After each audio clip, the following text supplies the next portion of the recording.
나는 시간이 갈수록 확신이 든다. 결혼이라는 제도는 이미 무너지고 있다는 것을. 지금 남자들이 결혼을 한다는 건 사실상 스스로를 법적 노예계약에 던져넣는 일이나 다름없다. 국결러들이 조금 더 나은 조건으로 막차를 탄다고 말하지만 결국 법적으로 엮이는 본질은 같다.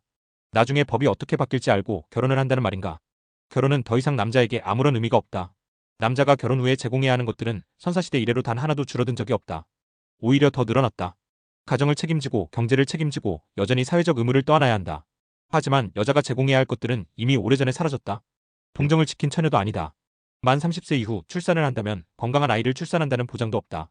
겉은 멀쩡해 보여도 키우다 보면 어딘가 지능이 모자란 부분이 경계선으로 포착되는 순간들이 많을 것이다. 그렇다고 이 여자를 내가 독점적으로 잠자리를 하는 것도 알 수가 없는 노릇이다. 남자친구 없으면 바보 소리 듣는 세상인데 어떤 놈이랑 내가 같이 쓰고 있을 줄 알고 혼인신고를 하느냐 말이다. 결혼은 사회적 성공이라는 듯 한 포장 속에 감춰져 있을 뿐이다. 여자가 지켜야 할 덕목과 역할이 하나하나 없어지고 결국 남자에게 일방적으로 부담만 전가되는 구조가 된 것이다. 맞벌이를 두고 여자의 의무가 늘었다는 주장도 있지만 이는 역사를 모르는 소리다. 인류는 원래부터 맞벌이가 기본이었다. 남자는 사냥을 나가고 여자는 열매를 따고 농경사회에서는 남녀가 함께 논밭을 갈았다. 여자 넷이 모여야 남자 한 명 몫을 겨우 채웠고 그 모자란 부분을 집안일이나 아이 양육 옷감 제작으로 메웠다. 대신 남자는 여자를 지키고 생존을 책임졌다. 그게 오랜 세월 지속된 균형이었다. 즉 지금도 여성 징병이 가능하다. 남자는 전투병과를 하고 여성은 후방에서 취사나 의료, 그리고 지휘통제실 같은 지원부대에 충분히 근무할 수 있는 것처럼 말이다. 그러나 지금 결혼은 그 균형이 군대처럼 완전히 깨져 있다. 형식만 남고 실질은 사라졌다. 남자가 결혼해서 얻을 수 있는 권리는 사라진 지 오래다. 아내가 건강한 자녀를 낳아주지 않는다. 자녀를 잘 키워주지 않는다.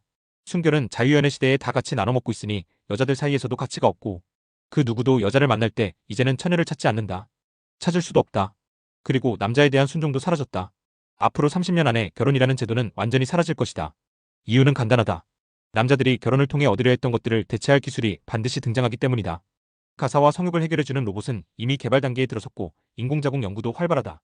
유전공학은 극한까지 다다르고 있다. 난자를 실험실에서 만들어내고 유전자 가위로 원하는 조건을 조합하는 시대가 올 것이다. 그렇게 되면 번식을 위해 여자가 필요한 시대 자체가 끝난다. 더 나아가 영노화 연구도 빠르게 진행되고 있다. 인간이 다시 젊어질 수 있는 약물이 개발된다면 교육이나 결혼 같은 제도가 유지될 이유조차 사라진다. 바보 같은 소리처럼 들리겠지만 지금의 비약적인 기술 진보를 본다면 얼마 후 죽음이 사라질 수도 있는 인공지능 시대이다. 현재 하는 공부들이 현재 키우는 자식들이 무슨 소용이 있을 시대인가? 많은 사람들이 그래도 번식은 해야 하지 않느냐고 묻는다. 하지만 번식 자체가 개인 남성에게 무슨 의미가 있나? 조상 이름을 기억하는가? 내가 죽은 뒤 이 행성이 망하든 번성하든 무슨 상관이 있나? 결국 중요한 건 지금 내 삶에서 무슨 이득이 있느냐다. 그렇기에 결혼은 남자들에게 독이 된다. 유럽에서는 아이를 낳고 키운 뒤에야 결혼을 허락하는 남자들이 있다. 2명 정도 출산 후에도 여자가 아이를 잘 키우는 모습을 보고 나서야 결혼을 해주는 것이다.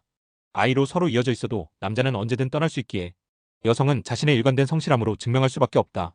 같이 살아도 남자는 사실혼으로 인한 재산 분할이 두렵기 때문에 또 다른 거주 세대를 하나 들고 있는 건 상식이다.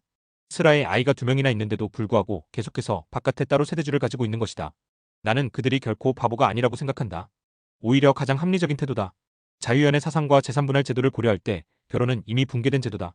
현대 남성들이 해서는 안 되는 것이 바로 결혼이다. 한국 남자들도 사고처럼 찾아온 사랑으로 불같은 사랑을 하고 그렇게 아이가 생겼다고 한다면 삶을 같이 해보기로 하자.